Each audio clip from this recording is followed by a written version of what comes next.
जय हिंद साथियों।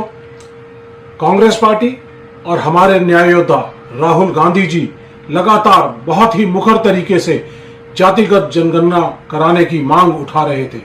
लोकसभा में उन्होंने कहा था कि जातिगत जनगणना करवा कर रहेंगे और इसी सदन के अंदर इसको पास भी करवा कर रहेंगे।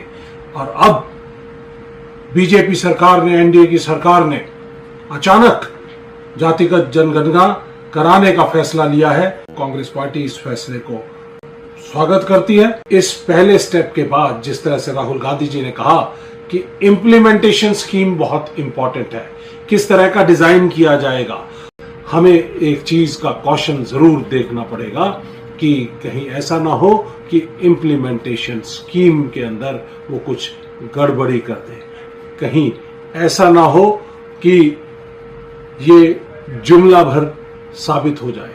इसलिए बड़ा जरूरी है कि इसकी जो टाइमलाइंस हैं वो सही होनी चाहिए, डिसीजन मेकिंग सही होनी चाहिए।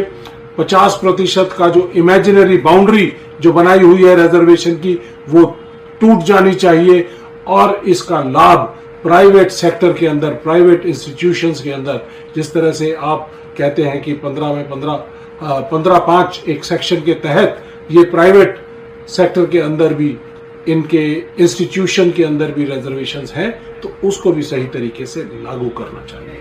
तो ये राहुल जी, बहुत बहुत धन्यवाद आपकी इस लड़ाई के लिए। हम लोग आपके साथ हैं।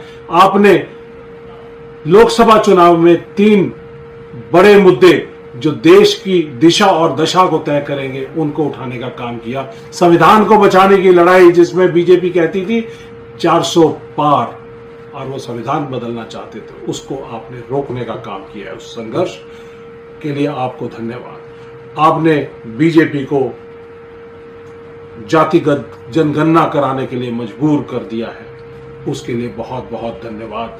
और अब अगली बारी अग्निपथ स्कीम को खत्म करके अग्निवीरों को रेगुलर करने की, आपने जिस तरह से शहीदों के साथ भेदभाव हो रहा है अग्निवीर और रेगुलर सैनिक के बीच में, उसको लोकसभा में भी, सड़क से संसद तक आपने इस बात को उठाया है, तो अगली बारी अग्निपथ को खत्म करने की है।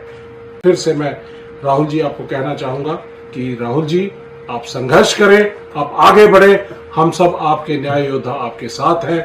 बहुत बहुत धन्यवाद। जय हिंद।